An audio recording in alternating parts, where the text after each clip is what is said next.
أعوذ بالله من الشيطان الرجيم بسم الله الرحمن الرحيم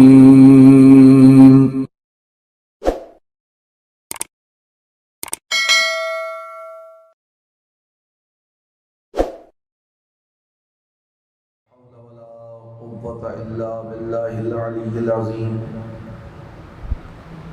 أعوذ بالله من الشيطان اللعين الرجيم. بسم الله الرحمن الرحيم. الحمد لله رب العالمين بارئ الخلائق أجمعين مالك يوم الدين. الصلاة والسلام على أشرف الأنبياء والمرسلين خاتم النبيين رحمة للعالمين الذي دنا فتدلى فكان قاب قوسين أو أدنى سيدنا ومولانا أبي القاسم محمد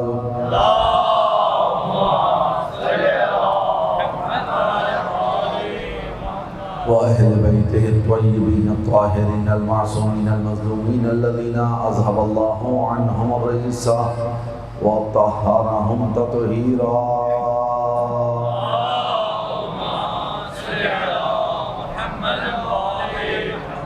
لا سيما بقية الله الأعظم روحي وأرواح العالمين لتراب مقدمه الفداء واللعنة الدائمة الباقية الأبدية على أعدائهم ومنكر فضائلهم وغاصبي حقوقهم أجمعين من يوم ظلمهم وعداوتهم وغزمهم إلى قيام يوم الدين.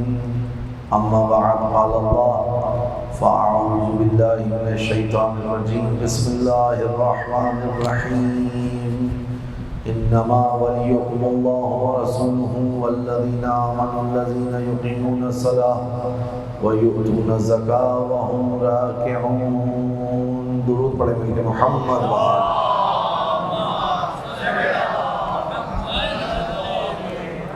و دیگر صلوات پڑھیں مل کے محمد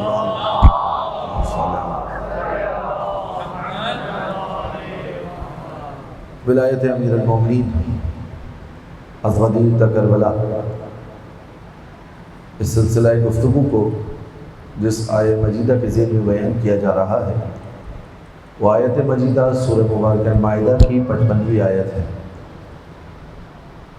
مشہور و معروف آیت جس کو عقائد کی دنیا میں آیت ولایت کے عنوان سے پہچانا جاتا ہے.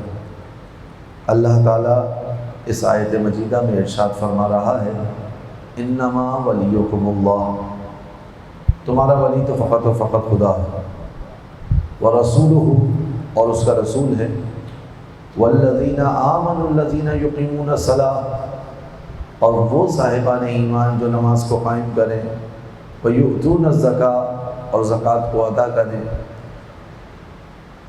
وہم راکعون اس حالت میں کہ وہ رکوع میں ہوں. آپ کے سامنے بیان کیا کہ امیر المومنین علی بن ابی طالب علیہ السلام ولایت کو رسول اکرم صلی اللہ علیہ وآلہ وسلم نے غدیر کے میدان میں آخری مرتبہ رسماً اعلان کیا ہے. ایسا نہیں ہے کہ غدیر کے میدان میں ہی علی بن ابی طالب علیہ السلام کی صرف ولایت بیان ہوئی ہے. غدیر سے بھی کئی مرتبہ امیر المومنین علیہ السلام کی وصایت اور ولایت کا اعلان کیا جا چکا تھا. حتیٰ دعوت ذوالعشیرہ کے موقع پر جب رسالت مآب صلی اللہ علیہ وآلہ وسلم کو امر ہوا ان کے ساتھ ایک اور صلوات پڑھے گا مل کے محمد و آل محمد.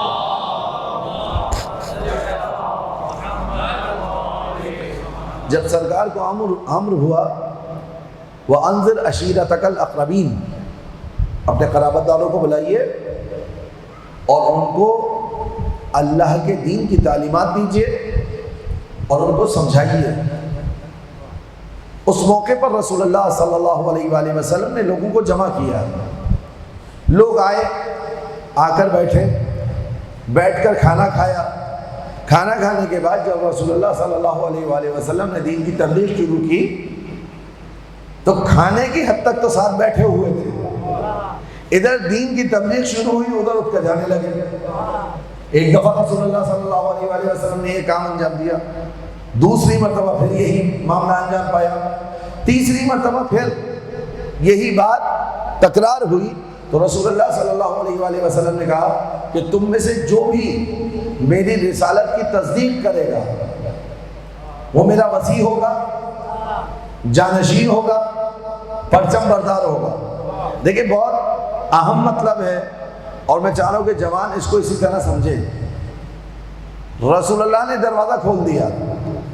آپ کو یاد ہے کل کی مجلس میں نے کیا کہا تھا؟ کل کی مجلس میں آپ کی خدمت میں عرض کیا تھا کہ یہ منصب ولایت، یہ منصب امامت رسول اللہ اعلان کر رہے ہیں، دینے والی ذات خدا کی ہے، یہی کہا تھا نا۔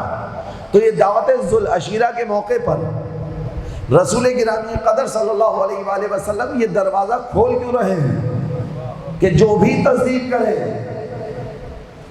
جو بھی میری رسالت کی گواہی دے وہ میرا وصی ہوگا، میرا جانشین ہوگا، میرا پرچم بردار ہوگا۔ کیا سبب ہے؟ دور جانے کی ضرورت نہیں ہے، قرآن کی طرف آئیے۔ قرآن کیا کہہ رہا ہے؟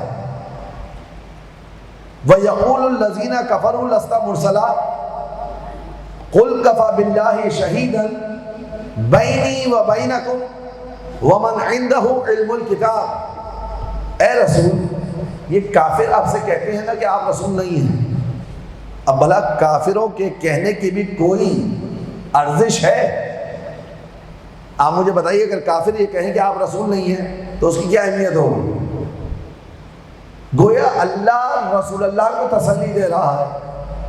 یہ کافر جو آپ سے کہتے ہیں نا کہ آپ اللہ کے رسول نہیں ہیں، بالکل ایسے ہی جیسے کوئی غیر مومن، کوئی فاسق، کوئی فاجر، کوئی منافق آپ سے آ کر کہے کہ آپ مومن نہیں ہیں،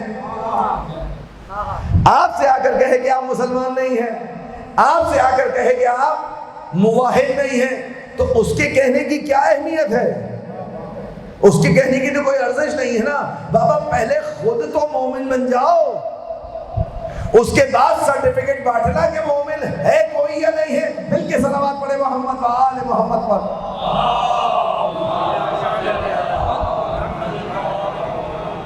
مجھے اس وقت سعدی کا ایک شعر یاد آ گیا، اس سے پہلے کہ میں آگے گفتگو کو بڑھاؤں وہ پہنچا دیں تو کہا بنی آدم اعضائے پیکرن، بنی آدم ایک ہی جسم کے مختلف حصے ہیں۔ میری آواز سے اور یہ شانوں کی سفیدی سے آپ کو احساس ہو رہا ہوگا کہ صبح سے اب تک کتنی مجلسیں اسی لباس میں پڑھ چکا ہوں، لہذا تھکاوٹ مجھے محسوس ہونی چاہیے، چہروں سے آپ کے جھلک رہی ہے۔ ذرا ایک بیدار صلوات پڑھیں تاکہ بیدار ہو کے ذکر محمد و آل محمد سنا جائے۔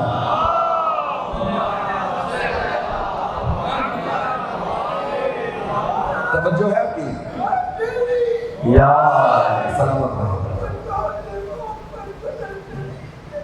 اللہم صلی علی محمد و آل محمد وعجل۔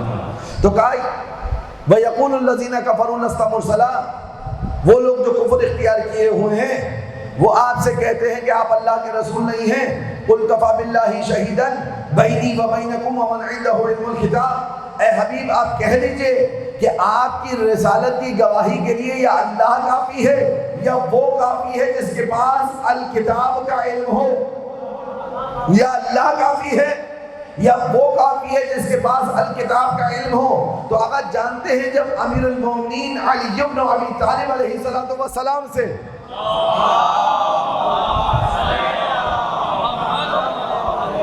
کسی نے مولا سے پوچھا یا علی آپ کو اپنے تمام فضائل میں سب سے بڑی فضیلت کون سی دکھائی دیتی ہے؟ دیکھیں یہ اگر کوئی مجھ سے اور آپ سے پوچھے نا تو ہمارے لیے جواب دینا آسان ہو جائے، اور خصوصاً اگر میں اپنے اندر منحصر کروں تو میرے لیے جواب دینا بہت آسان ہو، کیونکہ کوئی فضیلت ہے ہی نہیں، گنی چنی 4-5 چیزیں ہیں۔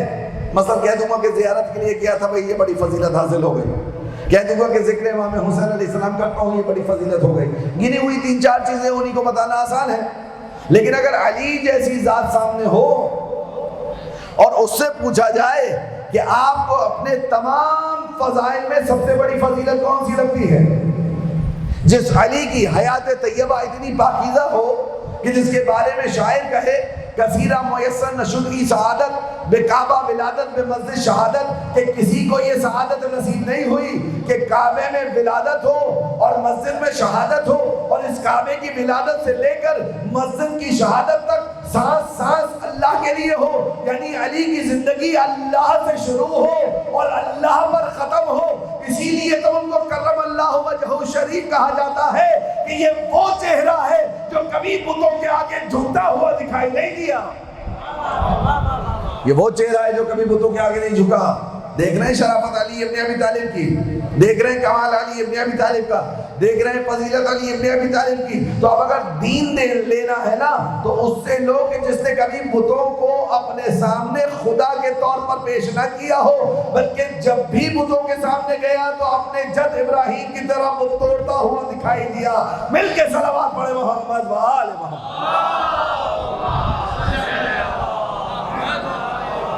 کہا کہ مولا آپ کی سب سے بڑی فضیلت کون سی ہے؟ اب ان تمام تر فضائل پر آپ امیر المومنین علیہ السلام تمام تر پتوں میں، اور آپ اتنی ہماری حیثیت اور اوقات ہی نہیں کہ ہم امیر المومنین علیہ السلام کے تمام فضائل کا احاطہ کر لیں، جتنے معلوم ہیں اپنے ذہن میں لے کر آئیے۔ کعبے میں ولادت، مسجد میں شہادت، زوج بطول، ابو الحسنین، ابو الائمہ، مدافع رسول، کل ایمان، فاتح خیبر، صاحب ذوالفقار، جتنی فضیلتیں ہیں اپنے ذہن میں لے کر آئیے۔ امیر المومنین علیہ السلام نے ان میں سے کسی ایک فضیلت کا ذکر نہیں کیا۔ امیر المومنین نے کہا کہ میں اپنی سب سے بڑی فضیلت یہ سمجھتا ہوں کہ اللہ نے رسول اللہ کی رسالت کی گواہی کے لیے اپنے ساتھ مجھے گواہ قرار دیا ہے، اپنے ساتھ مجھے گواہ قرار دیا ہے۔ یہ کم فضیلت نہیں ہے۔ وہ لا شریک اگر کسی کو کسی کی گواہی کے لیے اپنے ساتھ شامل کر لے تو اب سوچئے کہ علی کا مقام کیا ہوگا۔ مل کے صلوات پڑھے محمد و آل محمد۔ اور کیوں نہ ہو علی ابن ابی طالب گواہ؟ جانتے ہیں کیا حدیث ہے ہمارے پاس؟ اول ما خلق اللہ نوری، سرکار کی حدیث ہے اللہ نے سب سے پہلے میرے نور کو خلق کیا۔ حدیث یہی رکی نہیں، آگے حدیث بڑھی، انا و علی من نور واحد، میں اور علی ایک ہی نور سے ہیں۔ ایک اور حدیث سن لیجئے، لولاک لما خلقت الافلاک۔ ابھی ماہ ربیع الاول آئے گا، آپ جگہ جگہ یہ حدیث لکھی ہوئی دیکھیں گے، حدیث قدسی ہے یہ۔ اے حبیب اگر آپ نہ ہوتے تو میں افلاک کو خلق نہ کرتا۔ توجہ رکھیے گا، لولاک لما خلقت الافلاک، آپ نہ ہوتے تو میں افلاک کو خلق نہ کرتا۔ لیکن حدیث فقط اتنی نہیں ہے، دو فقرے اور ہیں۔ لولا علی لما خلقتو کا، علی نہ ہوتے تو آپ کو خلق نہ کرتا۔ لولا فاطمہ لما خلقتکما، فاطمہ نہ ہوتی تو آپ دونوں کو خلق نہ کرتا۔ تو اب کئی نادان ذہن جب اس حدیث کو سنتا ہے نا تو فوراً آ کر الزام لگا دیتا ہے، پرچہ کٹوانے چلا جاتا ہے، واویلا مچانے لگتا ہے کہ جناب یہ کیا کہہ دیا، یہ کیسے کہہ دیا، کیا فاطمہ زہرا ان دونوں سے افضل ہیں، کیا علی مرتضیٰ ان سے افضل ہیں؟ نہیں جناب، اس میں افضل و مفضول کی بات نہیں ہے۔ رسول کے آنے کا ایک مقصد تھا اور اس مقصد کو علی کی ولایت کے بغیر آپ پا نہیں سکتے، اور علی کی ولایت بھی نہ بچتی اگر فاطمہ کا وجود نہ ہوتا۔ کیا کہا تھا؟ وَإِن لَّمْ تَفْعَلْ فَمَا بَلَّغْتَ رِسَالَتَهُ، پہلی محرم یاد ہے آپ کو؟ وَإِن لَّمْ تَفْعَلْ فَمَا بَلَّغْتَ رِسَالَتَهُ، اگر یہ نہ پہنچایا، کس سے کہا گیا تھا؟ اللہ کے رسول صلی اللہ علیہ وآلہ وسلم سے نا۔ اگر یہ نہ پہنچایا تو کچھ نہ پہنچایا، اگر یہ نہ کیا تو کچھ نہ کیا، اگر یہ نہ ابلاغ کیا تو آپ نے کار رسالت کو انجام نہ دیا۔ تو آپ کو سمجھ میں آیا کہ ولایت کا پیغام کتنا اہم تھا، کیوں اہم تھا، کیوں اہم تھا؟ رسول اکرم دین لے کر آئے، احکامات کو آپ تک پہنچایا۔ رسول کا کام ہوتا ہے دین کو، رسالے کو وہاں سے وصول کرنا اور یہاں پر ابلاغ کرنا۔ رسول اللہ فقط اور فقط، اگر توجہ کا طالب ہوں، رسول اللہ فقط اور فقط رسول اور نبی نہیں تھے۔ رسول کے پاس دو اور عہدے بھی تھے، ایک مقام حب یعنی حبیب اللہ کا عہدہ، دوسرا امامت کا عہدہ۔ یہ جو حضرت ابراہیم علیہ السلام کو امامت دی ہے نا، اور قرآن میں پروردگار عالم نے ارشاد فرمایا وَإِذِ ابْتَلَىٰ إِبْرَاهِيمَ رَبُّهُ بِكَلِمَاتٍ فَأَتَمَّهُنَّ قَالَ إِنِّي جَاعِلُكَ لِلنَّاسِ إِمَامًا قَالَ وَمِن ذُرِّيَّتِي قَالَ لَا يَنَالُ عَهْدِ الظَّالِمِينَ۔ یہ جو بار بار آپ کے سامنے امامت کے حوالے سے اس آیت سے استدلال کیا جاتا ہے کہ جب ابراہیم علیہ السلام کو وہ امتحان میں مبتلا کیا، ابراہیم علیہ السلام ایک کے بعد ایک تمام امتحانوں میں کامیاب ہوئے۔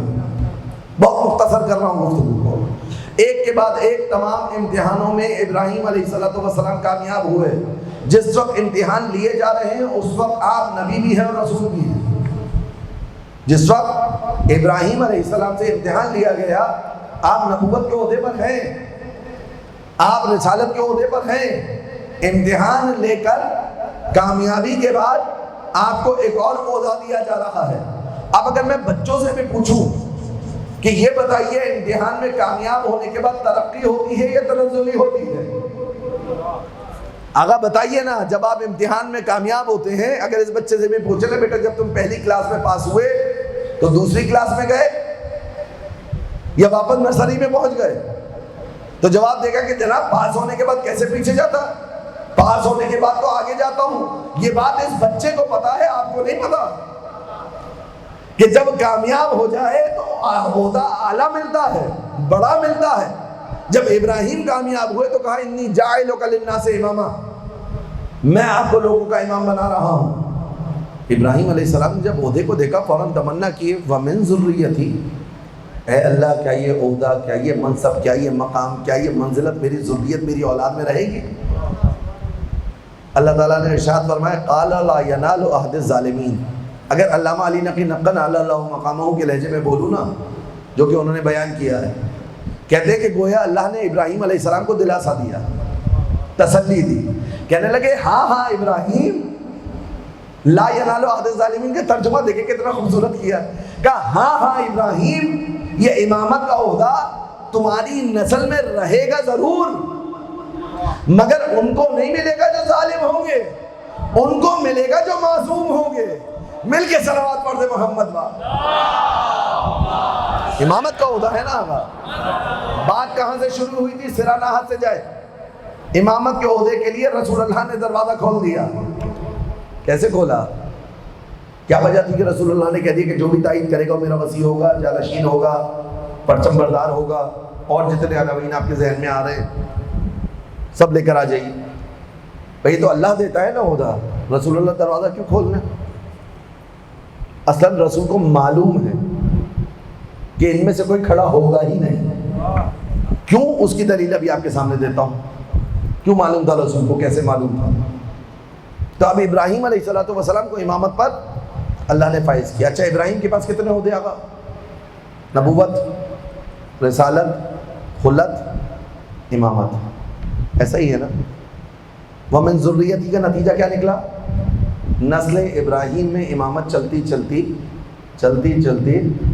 رسول اکرم ختمی مرتبت احمد مجتبیٰ محمد مصطفیٰ صلی اللہ علیہ وآلہ وسلم۔ اب میرے جوان بچے یہ جواب دیں کہ آقا یہ بتائیے کہ جیسی نبوت حضرت ابراہیم علیہ السلام کے پاس تھی، کیا ویسی ہی نبوت حضرت محمد مصطفیٰ کے پاس تھی؟ ویسی نبوت تھی یا انٹینسٹی زیادہ تھی، شدت زیادہ تھی، قوت زیادہ تھی، ولایت زیادہ تھی؟ اس پہ تو تمام امت مسلمہ کا اجتماع ہے نا، اجماع اس پہ کہ جیسی نبوت ابراہیم علیہ السلام کے پاس تھی اس سے بالاتر نبوت رسول اللہ کے پاس تھی، جیسی رسالت حضرت ابراہیم علیہ السلام کے پاس تھی اس سے کئی گنا زیادہ برتر رسالت حضرت محمد مصطفیٰ صلی اللہ علیہ وآلہ وسلم کے پاس تھی۔ جیسی امامت ابراہیم علیہ السلام کے پاس تھی اس سے کئی گنا انٹینسٹی کی امامت حضرت رسالت محمد صلی اللہ علیہ وآلہ وسلم کے پاس تھی۔ یہاں تک تو سب متفق ہیں، کوئی اس میں اختلاف نہیں امت مسلمہ کے درمیان۔ تمام امت مسلمہ کا عقیدہ یہ ہے کہ 1,24,000 انبیاء علیہ السلام میں سب سے افضل ذات حضرت محمد مصطفیٰ صلی اللہ علیہ وآلہ وسلم کی ہے۔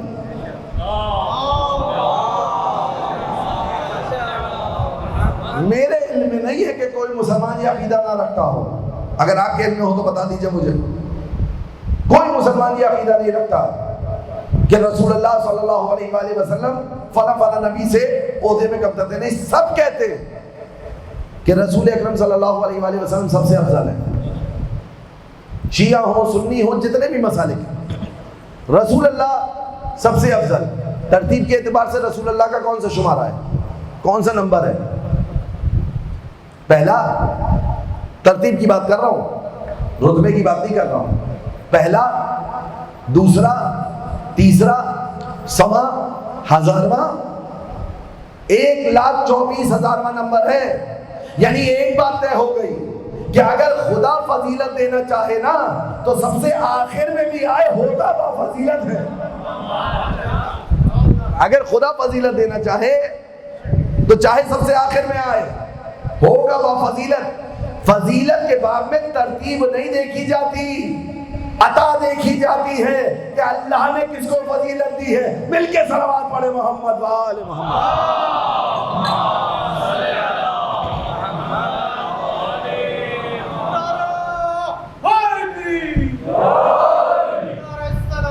اللہم صلی علی محمد وآل محمد. ایک بیدار صلوات پڑھے محمد وآل محمد پر. فضیلت کے باب میں ترتیب نہیں دیکھی جاتی، عدد نہیں گنے جاتے. فضیلت کے باب میں دیکھا جاتا ہے کون صاحب فضیلت ہے، آخر میں ہے سب سے با فضیلت. اچھا، 4 آسمانی کتابیں ہیں نا، عدد کے بھی قریب گیا ہے. 4 آسمانی کتابیں ہیں. کون کون سی ہیں؟ توریت، زبور، انجیل اور بولے نا، شرما کیوں رہے ہیں؟ قرآن مجید. 4 آسمانی کتابیں ہیں. ہمارے بچے کو یاد ہے، اور ہمارے بچے کو صرف 4 آسمانی کتابیں یاد نہیں ہیں، 12 اماموں کے نام بھی یاد ہیں. یہ اس فرش اعظم کی برکت ہے. آقا الحمدللہ اس فرش پر آنے والا بچہ بھی شاید دوسروں کے ماحول میں پروان چڑھنے والے پڑھے لکھے سے برتر ہو. اتنی معلومات تو ان 2 مہینے 8 دن میں منتقل کر دی جاتی ہیں، بشرطے کہ فرش اعظم تک آئیں. کیونکہ فرش سے جاتے ہوئے ایک ہوتا ہے مادی تبرک، ایک ہوتا ہے معنوی تبرک. تو اس فرش کے معنوی تبرک کو ضائع نہ کریں، لے کر جائیں ساتھ میں. یہ شاید اس مادی تبرک سے زیادہ اہم ہے. میں کیا عرض کر رہا تھا کہ 4 آسمانی کتابیں، توریت، زبور، انجیل، قرآن مجید. ان سب میں ان 4 کتابوں میں سب سے افضل کون سی؟ سارے مسلمانوں سے پوچھیں گے قرآن. اگر آخر میں آئیے، آخر میں آئیے سب سے افضل. اچھا، میں تھوڑا سوال بدل دیتا ہوں. میں کہوں جناب یہ میری کتاب ہے، یہ تو ہے ہی قرآن شریف، یہ میری کتاب ہے. 2 کتابیں میرے پاس اور ہیں، اور یہ قرآن شریف ہے. اب آپ بتائیے ان میں کون سی افضل ہے؟ آپ کا جواب یہ ہوگا نا مولانا کیسی باتیں کر رہے ہیں، یہ آپ کی کتاب، وہ اللہ کی کتاب. توجہ رکھیے گا، یہ آپ کی کتاب، وہ اللہ کی کتاب. آپ کا تقابل ہی درست نہیں ہے، آپ کا مقایسہ ہی صحیح نہیں ہے، آپ کا قیاس ہی باطل ہے. میں کہوں گا کیوں؟ کہ آپ اللہ کی نازل کردہ کتاب سے اپنی کتابوں کا مقابلہ کر رہے ہیں. توجہ رکھیے گا. میں کہوں گا جناب اس نماز میں نے حدیثوں کو جمع کیا ہے، میں نے اس کتاب میں آیات بھی لکھی ہوئی ہیں، میں نے اس کتاب میں صالحین کے واقعات بھی لکھے ہوئے ہیں. اس کتاب کو پڑھ کر نہ جانے کتنے ملکوں میں دین پھیل گیا. توجہ رکھیے گا، اس کتاب کو پڑھ کر نہ جانے کہاں کہاں اسلام کی حدود بڑھی. آپ کا جواب یہ ہوگا نا مولانا کچھ بھی ہوا ہو، اللہ کی نازل کردہ کتاب کے ساتھ آپ کی تالیف ہوئی کتاب کا مقابلہ نہیں ہو سکتا. تو یہی تو سمجھانا چاہ رہے ہیں کہ اللہ کے بنائے ہوئے کے ساتھ آپ کے بنائے ہوئے کا مقابلہ نہیں ہو سکتا.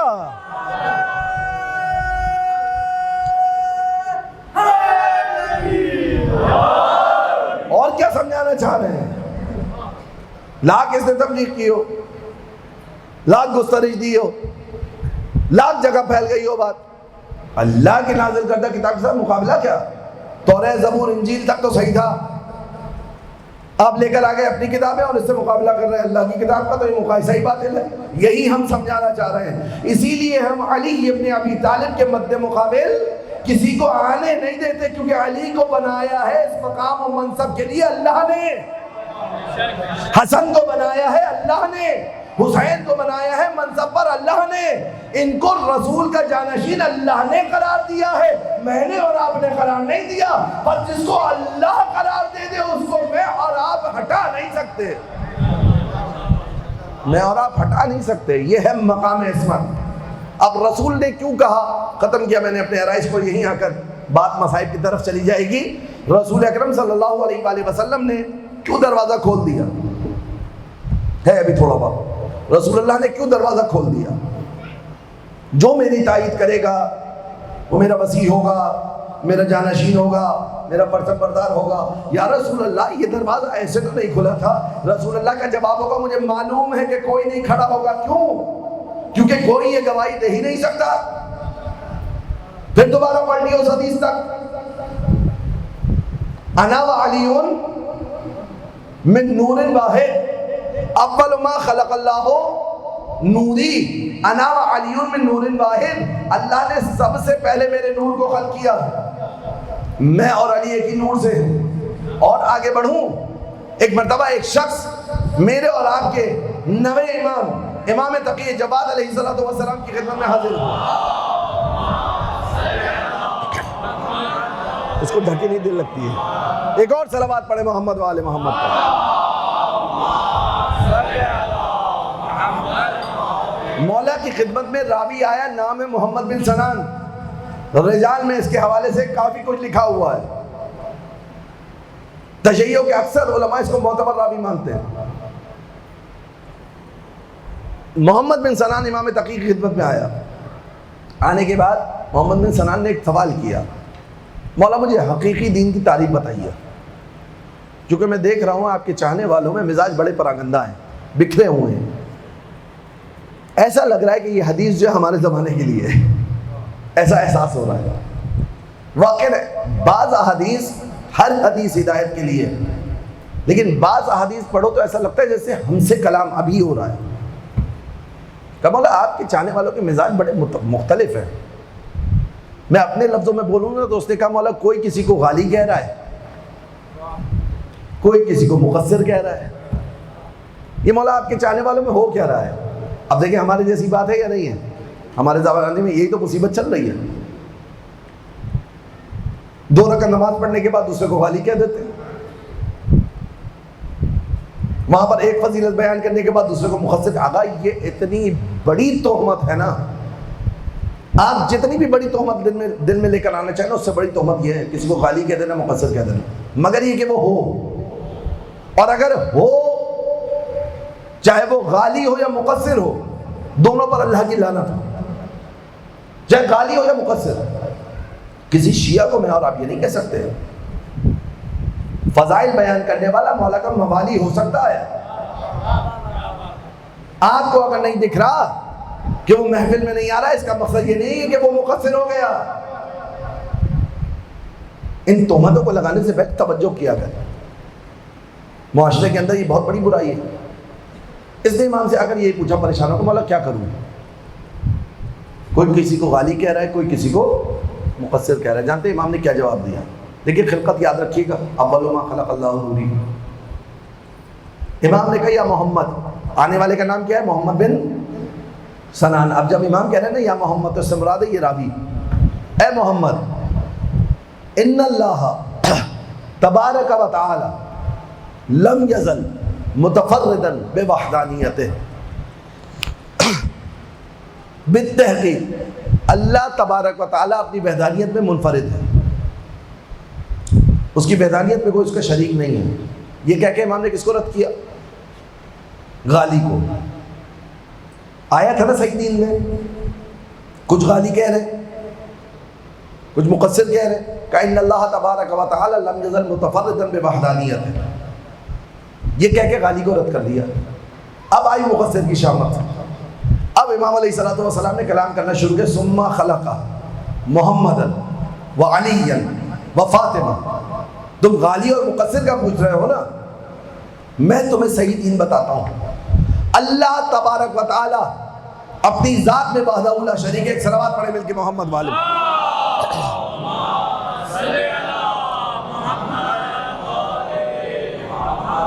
ایک اور صلوات پڑھے مل کے محمد والے محمد.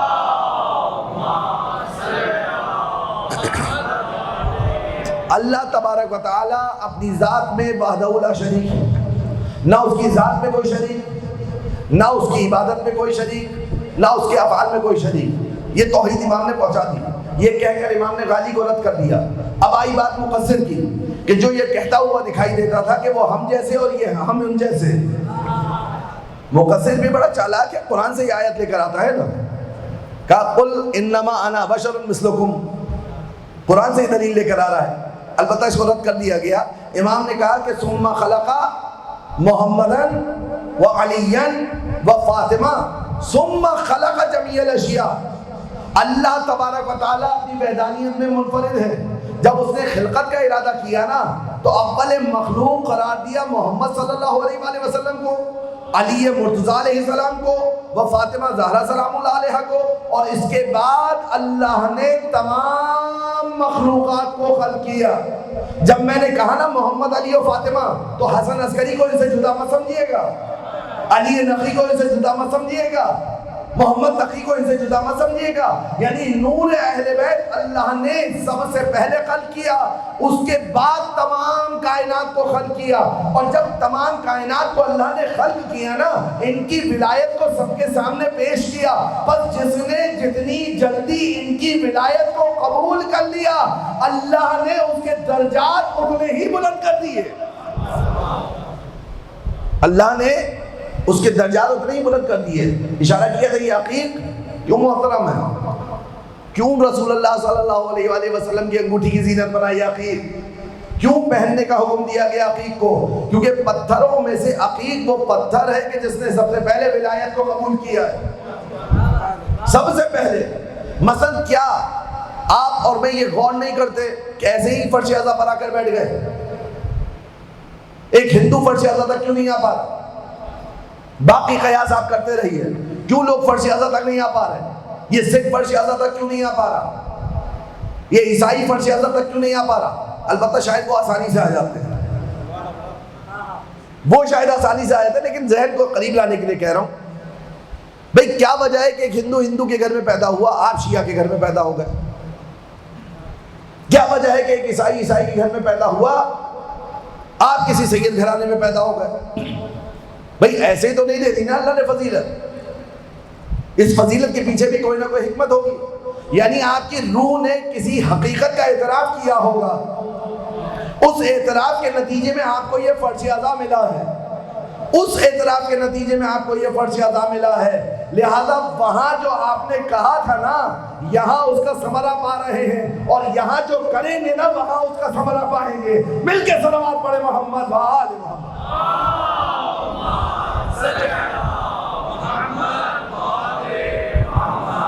توجہ ہے آگا. تو سب سے پہلے خلقت کس کی ہوئی؟ اس حدیث کو کل مکمل کروں میں. سب سے پہلے خلقت کس کی ہوئی؟ حضرات محمد و آل محمد کی. اب ایک اور حدیث کی طرف آئیے. کہا کنت نبیا والآدم بین الماء والطین. میں اس وقت بھی نبی تھا جب آدم ابھی آب و گل کے درمیان تھے. یاد ہے نا، یہ تو مشہور حدیثیں ہیں، بار بار آپ نے منبر سے سنی. میں اس وقت بھی نبی تھا جب آدم آب و گل کے درمیان تھے. اول ما خلق اللہ نوری انا و علی من نور واحد ثم خلق محمد و علی و فاطمہ. کس وقت خلقت ہوئی ہے ان کی؟ اور یہ اس وقت بھی نبی تھے جب ابھی آدم نہیں بنے تھے. تو اس کا مقصد ہے جب تاج نبوت رسالت معاب کے راس اقدس پر سجایا جا رہا تھا تو علی گواہ بن کر دیکھ رہے تھے. یعنی علی ابن ابی طالب نبوت کے عینی شاہد ہیں. اسی لیے آپ کو علی کی زندگی میں کہیں نہیں ملے گا کسی مقام پر کسی جگہ علی ابن ابی طالب علیہ السلام نے یہ کہا ہو کہ رسول امر کرے، رسول حکم دے اور علی کہہ دے یا رسول اللہ میں یہ نہیں کر سکتا، سوائے ایک جگہ کے کہ جہاں مشرکین اور کافروں نے کہا، جب عبارت لکھی گئی محمد الرسول اللہ تو کافر کہنے لگے کہ ہم تو ان کو رسول اللہ مانتے ہی نہیں، ہم ان کو رسول اللہ مانتے ہی نہیں۔ تو اب رسول اللہ نے کہا یا علی اس پر خط کھینچ دیجئے۔ یہ وہ موقع تھا جس میں علی ابن ابی طالب علیہ السلام نے کہا یا رسول اللہ مجھے اس کام سے معاف رکھیے، یہ خط میں نہیں کھینچ سکتا۔ آپ میں سے بہت سارے افراد قانون داں ہوں گے یا قانون کو جانتے ہوں گے، دیکھیں عینی شاہد اگر گواہی سے پھر جائے تو مقدمہ دھرا کا دھرا رہ جاتا ہے۔ عینی شاہد اگر گواہی سے پھر جائے تو مقدمہ دھرا کا دھرا رہ جاتا ہے۔ جب رسول اللہ نے کہا نا کہ اس پر خط کھینچ دیجئے، جانتے ہیں علی نے خط کیوں نہیں کھینچا؟ اب تک جب تک رسول اللہ صلی اللہ علیہ وآلہ وسلم جب جو کہتے تھے علی وہی کرتے تھے، علی بستر پر سو جاؤ تو یہ نہیں کہا کہ 1000 رکعت نماز کا کیا ہوگا، علی جاؤ تو یہ نہیں کہا کہ کیسے جاؤں، علی بیٹھ جاؤ تو یہ نہیں پوچھا کہ کیوں بیٹھ جاؤں، مگر آج کہہ رہے یا رسول اللہ یہ خط میں نہیں کھینچ سکتا کیونکہ میں تو اللہ کے ساتھ آپ کی رسالت کا گواہ ہوں، اگر میں نے ہی خط کھینچ دیا تو اس عالم ظاہر میں گواہ کون ہوگا؟ اس لیے رسول اللہ نے دروازہ کھولا تھا، پتہ تھا کوئی نہیں کھڑا ہوگا، عینی شاہد تو علی ہی ہے نا، اور تینوں بار علی کھڑے ہوئے، اور جب علی ابن ابی طالب علیہ السلام کھڑے ہو گئے تو مشرکین مکہ حضرت ابو طالب کے ساتھ تمسخر کرنے لگے، کہنے لگے کہ اب تک تو بھتیجے کی بات مان رہے تھے، اب تک بھتیجے کی اطاعت کر رہے تھے، اب بیٹے کی اطاعت بھی کرنا ہے۔ یعنی اس اسٹیٹمنٹ سے پتہ چلا کہ ابو طالب علیہ السلام رسول اللہ کی اطاعت کرتے تھے، اور اگر رہتے تو علی ابن ابی طالب کی بھی کرتے۔ اور آپ جانتے ہیں اب جب بات آ گئی ہے تو جوانوں کے لیے تبرکاً بیان کر دوں، ہمارے مذہب میں، ہمارے مسلک میں حضرت ابو طالب کے ایمان کی بحث نہیں ہے، ہم حضرت ابو طالب کی شان میں گستاخی سمجھتے ہیں کہ کوئی ایمان ابو طالب میں بات کرتا ہے۔ کیوں؟ عقیدہ ہے نا آپ کا زمین کبھی حجت خدا سے خالی نہیں رہتی۔ یہ بتائیے کہ ابو طالب علیہ السلام کے دور میں کس میں اوصاف نظر آ رہے ہیں کہ حجت خدا بننے کی اہلیت رکھتا ہو؟ ہمارے پاس بحث یہ ہے کہ حضرت ابو طالب علیہ السلام کسی کے وصی تھے یا خود حجیت کی منزل پر فائز تھے۔ ایمان کی بحث ہم نہیں کرتے، مقام کی بحث کرتے ہیں۔ حضرت ابو طالب علیہ السلام کا ایمان ائمہ کی روایات ہے، اس پر ختم کیا میں نے اپنے رائے سے۔ وہ ابو طالب کہ جن کا ایمان ایک پلڑے میں ہو، پوری دنیا کے اعمال ایک پلڑے میں لا کے رکھ دیے جائیں تو ابو طالب علیہ السلام کا پلڑا بھاری ہے۔ معصوم کی روایت، معصوم کی روایت، جسارت کی ہے، لوگوں نے جرت کی ہے، بغض نکالا ہے ابو طالب علیہ السلام کے خلاف زبان کھول کر۔ حتیٰ امیر المومنین علیہ السلام کی حیات ظاہری میں آ کر امیر المومنین علیہ السلام کے سامنے حضرت ابو طالب علیہ السلام کے لیے سختی سے کلام کیا۔ اگر مطلب پہنچانا مقصود نہ ہوتا اور چہرے سے پردہ ہٹانا مقصود نہ ہوتا تو میں کبھی اس عبارت کو نہ دہراتا۔ مولا کو دیکھ کر کہا ابو کا فی النار، ترجمہ نہیں کروں گا اس کا، ابو کا یعنی آپ کے بابا، فی النار۔ امیر المومنین علیہ السلام نے ایک دفعہ چہرے کی طرف دیکھا اور ایک دفعہ ذوالفقار کی طرف دیکھا، صرف یہ دیکھنا ہی کافی تھا علی کا، آدھی جان تو انسان کی اسی میں نکل گئی ہوگی۔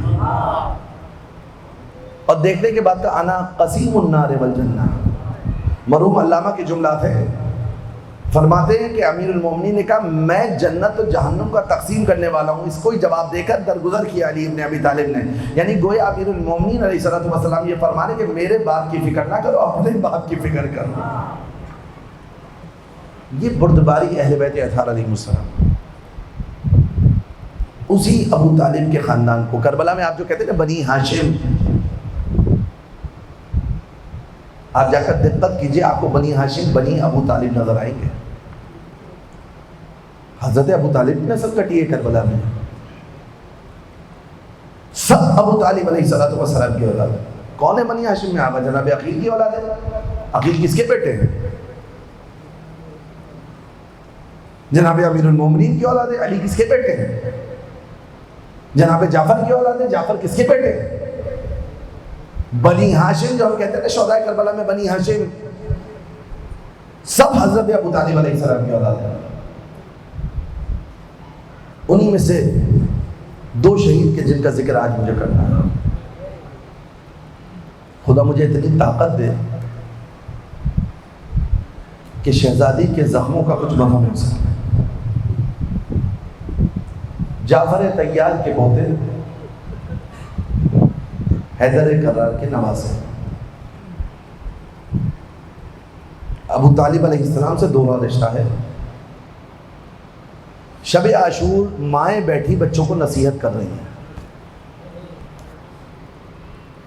جناب زینب بھی بچوں کو لے کر بیٹھی ہیں۔ اب جب جناب زینب اولیاء مقام اپنے بچوں کو لے کر بیٹھی ہیں، آپ کیا سمجھتے شب عاشور مائیں کیا نصیحت کر رہی ہوں گی بچوں کو؟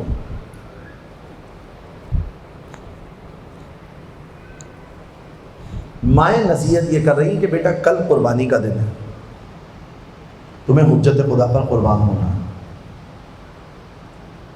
زینب بھی بچوں کو لے کر بیٹھی۔ کہا جاتا ہے جناب زینب نے بچوں کو پاس بلایا۔ پاس بلانے کے بعد بچوں سے کہا بیٹا کل جہاد کا دن ہے، جانتے ہو تمہارے دادا کی شجاعت کا عالم کیا تھا؟ جنگ موتا میں جب تمہارے دادا شہید کیے ہوئے تو ان کے دونوں بازو قلم ہو گئے، رسول اللہ کی نصرت سے پیچھے نہیں ہٹے۔ جانتے ہو نا نانا کی شجاعت کا عالم کیا تھا؟ کسی جنگ میں فاتح میدان پائے، قرار پائے،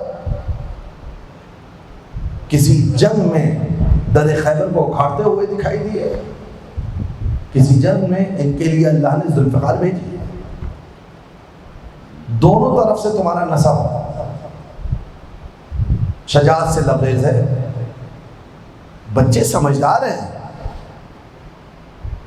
اولاد ابو طالب ہے، بنی ہاشم سے تعلق ہے، گھر میں فصاحت اور بلاغت کے چشمے جاری ہوتے ہیں، سمجھ رہے ہیں جناب زینب کیا کہہ رہی ہے؟ بیٹا کل اگر لڑتے لڑتے دریا تک پہنچ جاؤ نا، دودھ نہ بخشوں گی اگر اپنے کام و دہن کو آب فرات سے تر کیا۔ اللہ اکبر۔ روز عاشور آ گیا، جیسے ہی صبح کا تارا جھلملایا، آپ نے مرثیے میں سنا ہوگا، سلام میں سنا ہوگا، کربلا ہو چکی تیار، تقدم ولدی۔ جانتے سب سے پہلے کون آمادہ ہوا؟ جانے کے لیے سب سے پہلے عاشور کا مؤذن آمادہ ہوا۔ عاشور کا مؤذن کون تھا؟ یعنی جناب علی اکبر علیہ السلام۔ اصحاب سامنے آ گئی، ابن رسول اللہ ہمارے ہوتے ہوئے شہزادہ میدان کی طرف جائے۔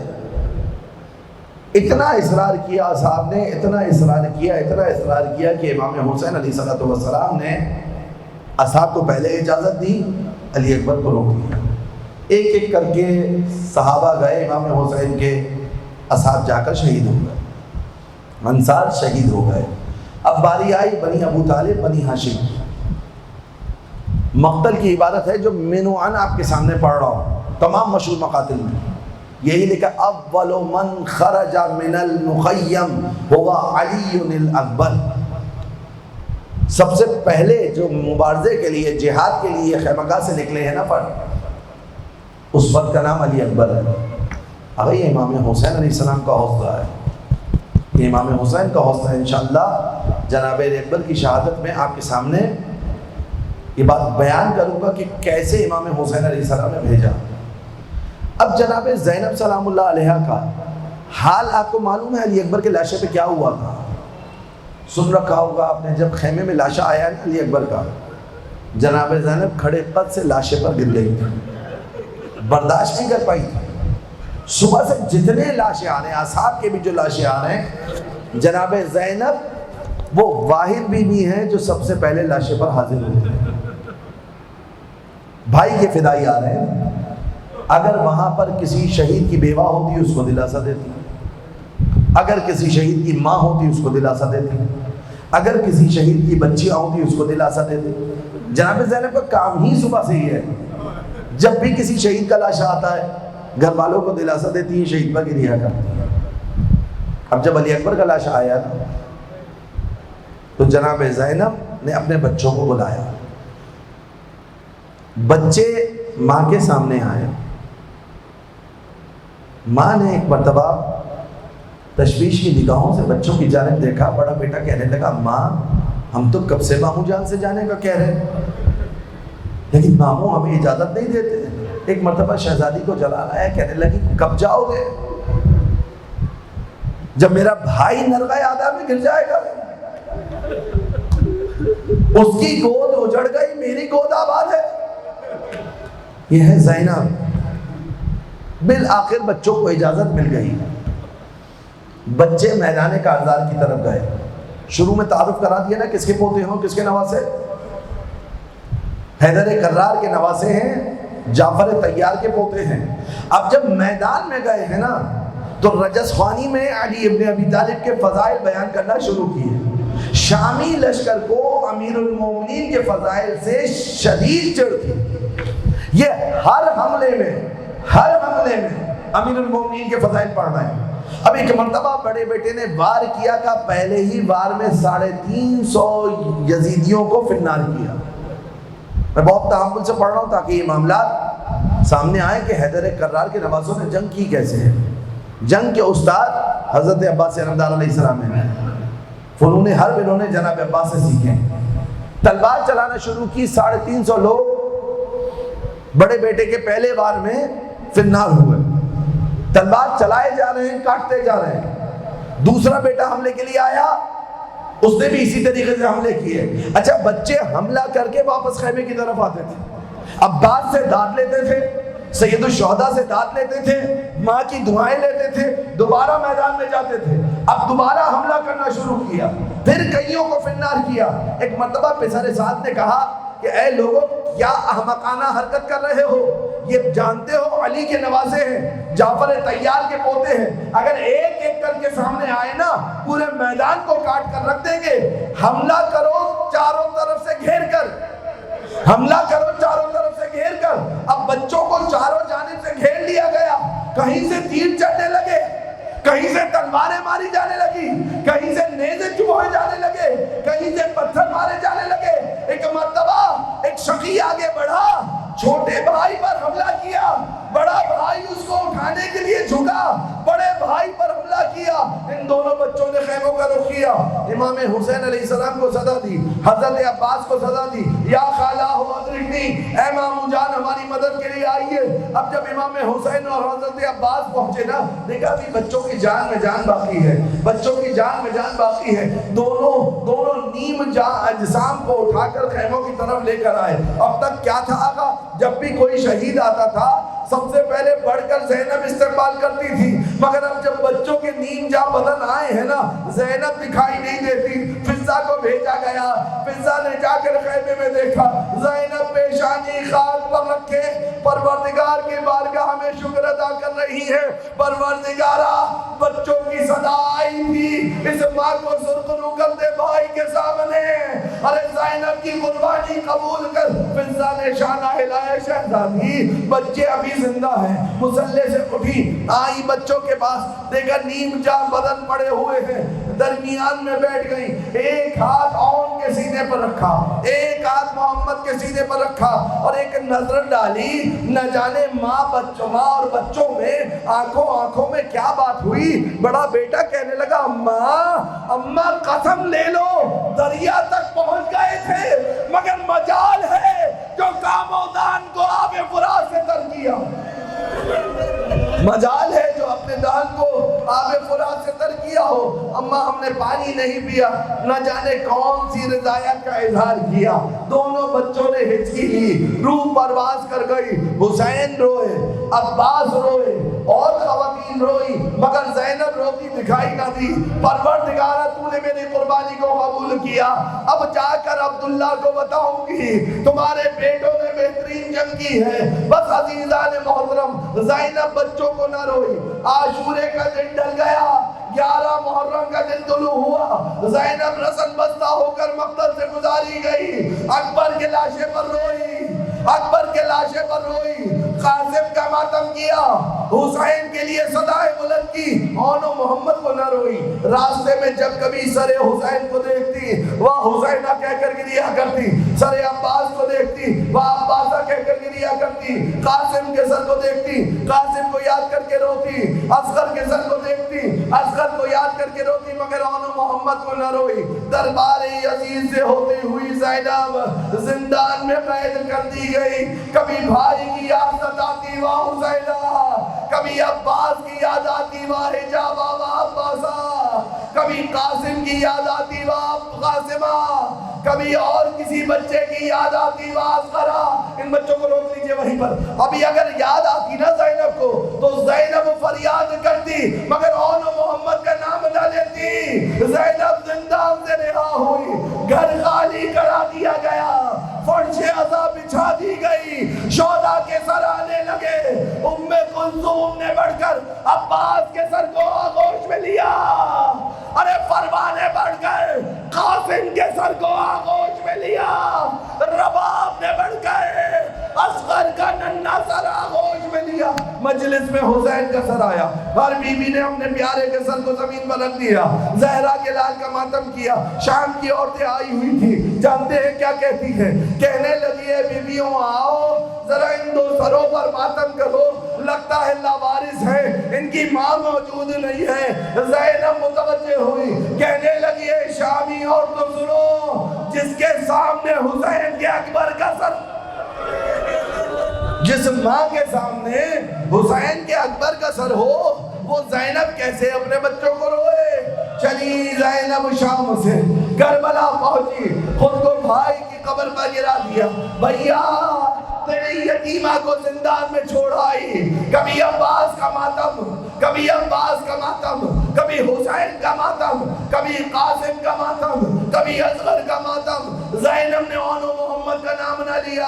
3 دن کے بعد قافلہ کربلا سے روانہ ہوا، مدینہ کی طرف چلا، تربت نبی کو دیکھا، ام کلثوم نے مرثیہ پڑھا، مدینہ تو جدنا لا تقبلینا، اے ہمارے جد کے مدینہ ہمارے آنے کو قبول نہ کرنا، اجرکم اللہ، ہمارے آنے کو قبول نہ کرنا۔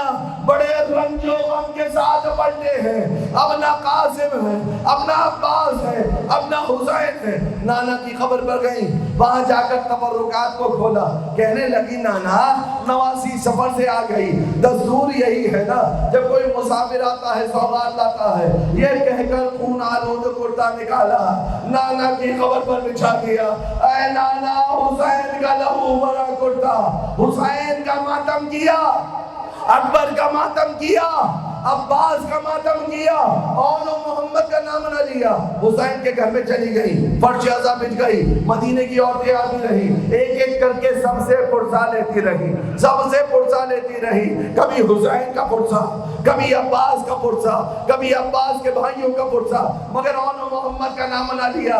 کچھ دنوں کے بعد جناب عبداللہ ابن جعفر طیار آئے، آ کر کہا سید سجاد سے، اے آقا میرا گھر ویران ہو گیا ہے، اگر اجازت دے تو شہزادی کو گھر لے جاؤں۔ کہا عبداللہ شوہر ہے، آپ اختیار رکھتے ہیں، آپ لے جا سکتے ہیں۔ زینب فرش عزائے حسین سے اٹھی، ایک فرمائش کی کہ مجھے اماں کی قبر پر جانا ہے۔ چند بنات ہاشمیہ ساتھ ہوئی، زینب کو چادر میں مستور کیا گیا، زینب اماں کی قبر پر پہنچی، تعویذ قبر سے لپٹ کر اتنا گریہ کیا، اتنا گریہ کیا کہ بیویاں سمجھی اب اونو محمد کا نام لے گی، مگر جانتے ہیں زینب نے کیا کہا؟ اماں تیرے حسین کا پرس، اماں تیرے اکبر کا ماتم، اما تیرے اصغر کا ماتم، زینب وہاں بھی بچوں کو نہ روئی، اب ان کا گھر کی طرف چلی، گھر نظر آیا، در نظر آیا، گھر کے ذہن میں داخل ہوئی، خاک پر بیٹھ گئی، خاک کو اٹھایا، سر پر ڈالا، ارے عبداللہ کا لیجا پھٹا جاتا ہے، سال گزر گیا، زینب نے یہ نہ سنا کہ کسی نے ماں کہہ کر پکارا ہو، اے عبداللہ فرش عذاب چاہیے، اب زینب اونو محمد کا ماتم کرے، اب اونو محمد کا نام پڑے، اب اونو محمد پر رویا جائے، ابھی شہزادوں کے تابوت آئیں گے، ایسے دھکا نہ دیجیے گا، ان کی ماں نے ان کے جنازوں پر گریہ نہ کیا، استقبال کیجیے۔